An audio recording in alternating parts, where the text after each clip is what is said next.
Untuk memulai Adobe Photoshop CS3 ya, seperti biasa kita klik tombol start atau bisa kita mulai langsung dengan mengklik icon Photoshop CS3 ini. Ya, kita klik double. Tunggu sesaat, maka tampilan akan membuka seperti ini. Adobe Photoshop CS3 Extended ya. Di pojok kiri kita bisa melihat ini adalah tampilan beberapa tools yang bisa kita gunakan untuk mengedit gambar atau mengedit foto. Ya, ini ada slice tool, ada spot tools, ada brush tool, ada clone ya. Lengkap di sini kita bisa pilih, termasuk untuk menambahkan teks. Di sini ada zoom ya. Kemudian untuk gradient warna bisa kita mengganti background per layer ya. Jadi layer-layernya itu bisa kita tambahin warnanya. Setiap tools juga mempunyai bagian-bagian lagi yang lebih spesifik untuk menggambarkan tiap tools itu. Kita bisa klik kanan ya. Ini bisa, ini ada lasso tools ya, ada magnetic tool ini.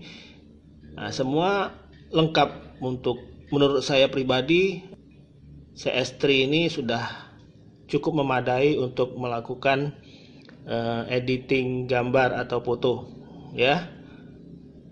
Nah, ini juga display ini yang di atas ini juga bisa menampilkan, salah satunya adalah untuk membuka untuk project baru di sini. Pada bagian atas kita bisa memberikan nama file ya untuk project kita. Kemudian untuk tampilannya ini tampilan bentuk dari project itu atau ukuran kertasnya boleh dikatakan seperti itu ya. Kita pilih yang custom saja. Kemudian di sini ada pilihan untuk lebar kertas, bisa menggunakan sentimeter atau menggunakan inci atau menggunakan milimeter. Kita pilih di sini sentimeter saja ya. Kemudian tinggi ya. Kita bisa pilih di sini untuk ketinggian kertas, kemudian resolusi dari gambar atau foto itu kita bisa pilih di sini. Kemudian warna, variasi warna kita pilih yang RGB aja. Kemudian bitnya berapa,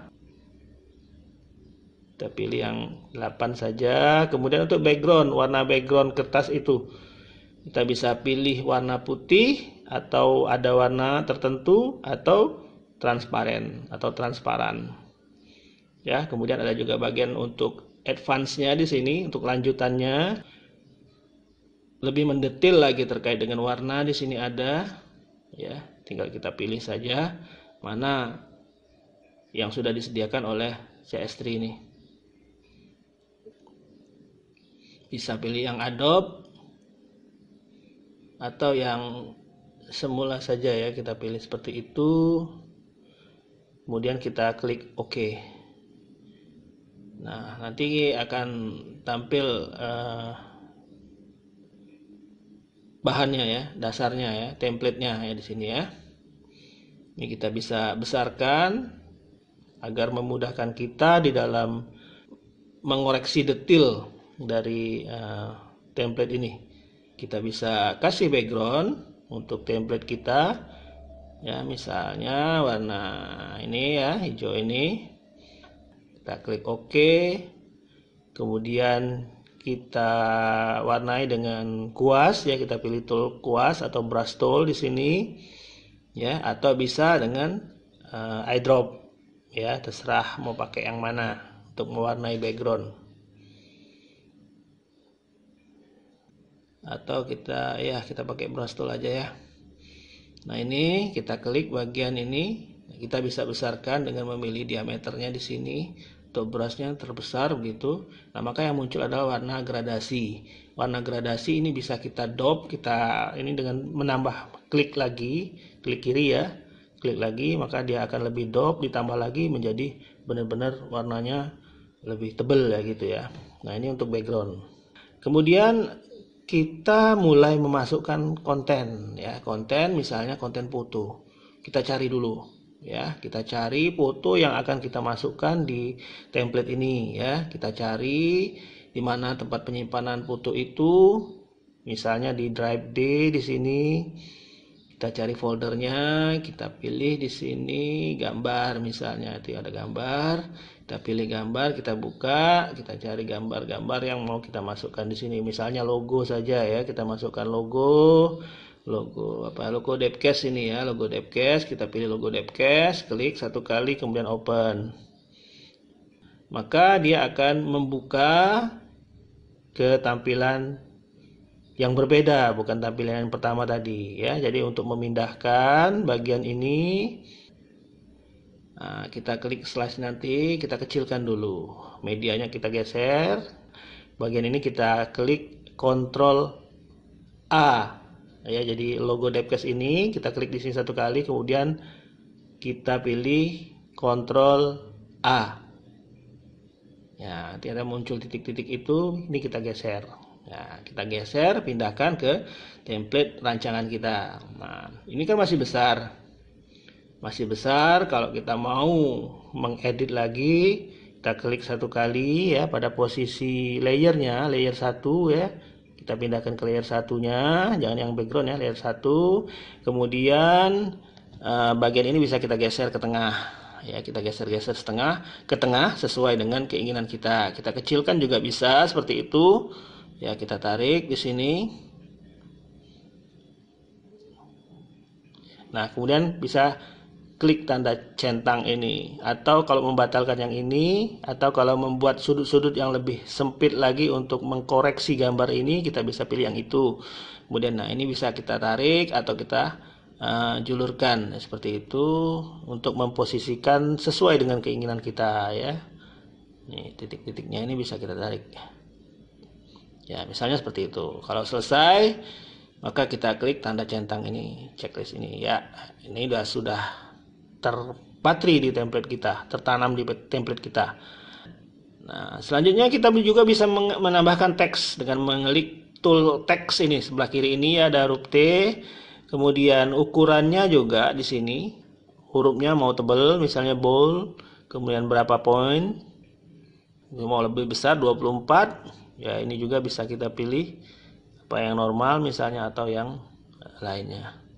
Ini juga hurufnya, fontnya kita pilih sesuai dengan keinginan kita mau font apa. Nah, kalau sudah, kita bisa ketikkan di sini. Misalnya Kemenkes ya. Kita klik di sini, kita caption dulu. Ya, atau kita bisa ganti di sini regular atau tidak. Nah, ini kita klik Kemenkes. Kemudian seperti tadi, klik satu kali, kita pilih slice, ini kita tarik.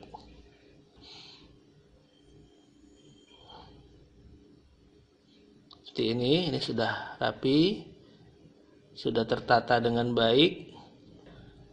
Perhatikan, kemudian kita satukan, kita merge gambar ini supaya dia menyatu, kita merge, kemudian kita simpan. Jangan lupa kita pilih tempat penyimpanan, format juga di sini. Kita tuliskan dulu judulnya, misalnya cukup belajar itu, formatnya misalnya JPG, kemudian kita simpan. Kemudian ini kualitinya ya, kita bisa pilih karena ini menentukan ukuran dari file ini, medium misalnya atau maksimum. Nah, ini kelihatan besar sekali filenya ya, kita pilih yang low saja misalnya seperti itu, kemudian kita klik OK.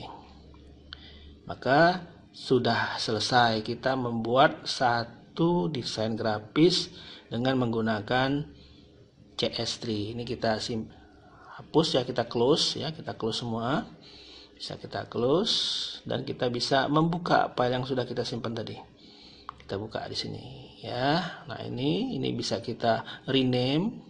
Kita klik kanan, kita rename, kita beri nama sesuai dengan keinginan kita terhadap nama project ini. Misalnya project belajar Photoshop. Ya, selesai. Demikian pembelajaran kita pada hari ini. Bagian pertama terkait dengan dasar-dasar pengenalan Photoshop CS3. Terima kasih atas perhatiannya.